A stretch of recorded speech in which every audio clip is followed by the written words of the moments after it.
Alrighty, so now talking about feedback strategy. So most part of the time when I talk about feedback, some people will think that it's about getting those reviews. Well, getting reviews is very important. You want to get those good reviews from your customers, but it shouldn't be the first thing you focus on. You ask first for feedback, then for reviews. Because if you only ask for review, what message you're sending your customers? I only care for your 5-star review. I don't really care for your genuine feedback, and you're only gonna ask the very happy one. You're not gonna be asking the one you're not sure. That's not a proactive approach, and you're not gonna get those useful information from your customers. You're only gonna get them when they start complaining. You don't want that. Obviously, the best way to ask for feedback is to do it while you're providing the offer. It's increasing by 1.5 times the likelihood of them giving you a feedback. So try to ask it either before, either halfway. If you cannot do that, then ask after, but it may decrease the likelihood of getting those feedback. Obviously, most of the time when I help customers with their feedback strategy, they want to focus on quantity of feedback. That's not the first focus you should have. The first focus should be quality. How much detail they give you. Customers will not want to give me those opportunities of improvement because they like me a lot, they don't want to offend me, they don't want to make me unhappy, etc., etc. But if you tell them that their genuine feedback is very important for you to improve, they're gonna give it to you because they're gonna feel like they're doing you a favor. So that should be always your approach. Your genuine feedback is very important to me because I really want to know the things I want to improve. And you're sending the good message out there. Wow, this person, this business care for their clients so much that they kind of trying to ask me for really genuine feedback. That is very, very important.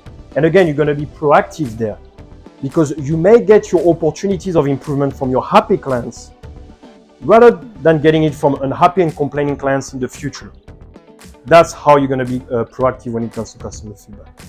Now about the feedback form itself. So there's a lot of little tricks and little things you can do on your feedback form you're sending to your customers to make sure that you have more likelihood to have it back with genuine feedback. The first one, do not make it too long. Easy to fill, easy to send back. So probably Google Form, Microsoft Form, something that they just go into a link to fill it out is very good. Not something they have to download, fill it out, send it back. That's going to decrease the likelihood. Obviously, encourage negative answers. Sometimes I see some feedback from like, well, yes, of course, you're only going to get positive answers out of it.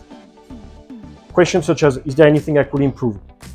Did you feel I didn't give you enough information at the beginning? Did you feel expectation was badly managed at some point? Did you feel we were not reactive enough? Etc., etc., etc.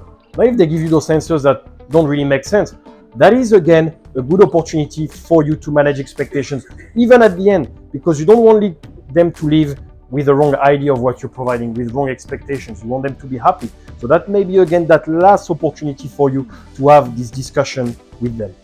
A very good way as well is to use ranking questions from 1 to 10. Because if you do very poor, average, good, very good, you have 4 choices only. But if you go from 1 to 10, if you get a 6 or a 7, that will be into the good category, right? But it's still not an 8 or a 9. You may want to find out why. People ask me, should I make it confidential? Making it confidential is very good to increase the quantity of feedback you get. The problem is you cannot increase the quality. Because if they give you a feedback and you don't know who it is, you cannot chase it moving forward. So you may want to do confidential at the beginning if you want to increase the quantity, but that's not something you may want to do all the time. You need to change your feedback form every 3 to 6 months. Any specific challenges you've been through that you've been improving on, you want to include it in your next feedback form to see if you've been improving on it. That's called being proactive. So that's why it shows that feedback actually, it's not only about getting those reviews out there, it's about being proactive to kind of provide a better service moving forward. The good thing is that even if you only get the feedback, you can still kind of display that feedback on your website. Yeah, you don't get it on Trustpilot, you don't get it on Google review because they didn't make that extra effort to leave you a review, but you can still display it on your website. Most part of the time, customers, they want to see reviews when they go on your website. They want to see what you're about first, then they want to see your feedback. So once they see it on your website, it's almost the best place, hence asking for feedback first, review after.